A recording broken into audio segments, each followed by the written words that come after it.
جمهورية مصر العربية من صباحك معسكر بتفتح مزهر إذاعة جمهورية مصر العربية من القاهرة.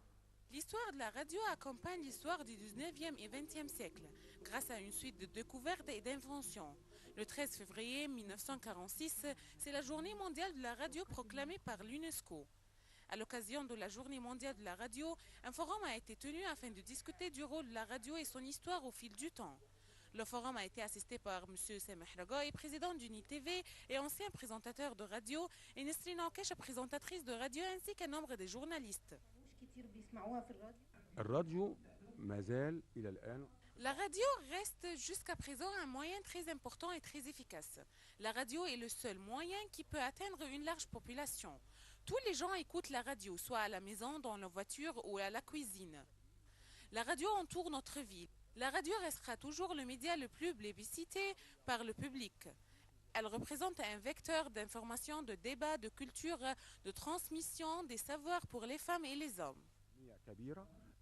À la fin du 19e siècle, un jeune Italien s'appelait Marconi a réalisé le 12 décembre 1901 la première transmission télégraphique sans fil. Par cet exploit, il venait de créer l'ère de télécommunication.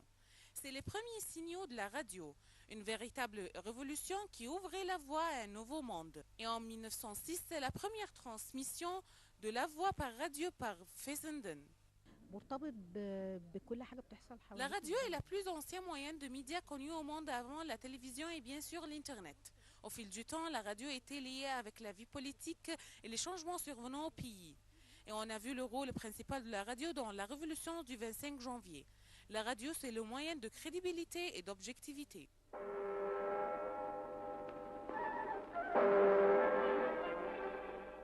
La diffusion de la radio en Égypte a débuté en 1925. La radio d'État a été créée en mai 1934. En 1953, Nasser a créé la radio de Le Caire et la Voix des Arabes.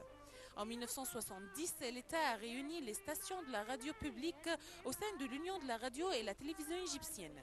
Les années 2000 voyaient le développement de l'onde FM.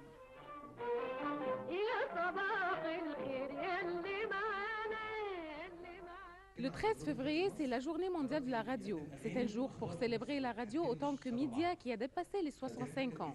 Ce forum nous a présenté l'importance de la radio et son rôle primordial dans notre vie. La radio n'est pas seulement un moyen de loisir, mais aussi c'est la voix de la nation et son message au monde. Steynada Ibrahim pour UniTV International.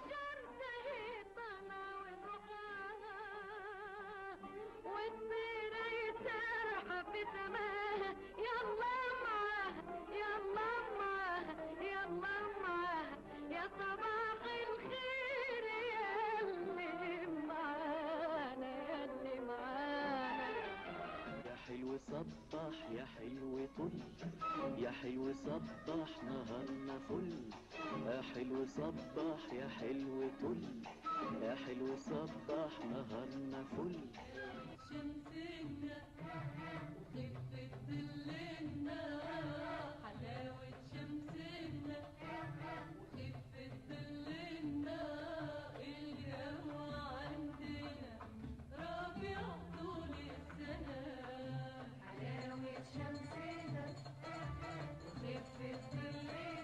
إذاعة الشرق الأوسط من القاهرة ساعتنا 6:21 صباح الخير.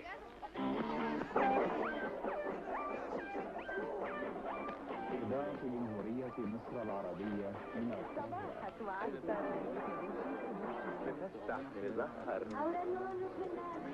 إذاعة جمهورية مصر العربية من القاهرة.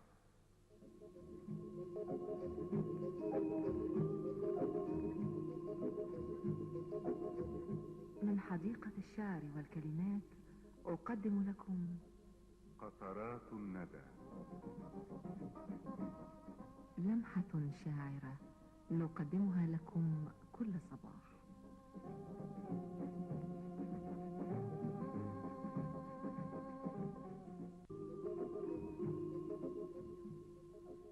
قطرات الندى. سلوان محمود. الأوسط من القاهرة.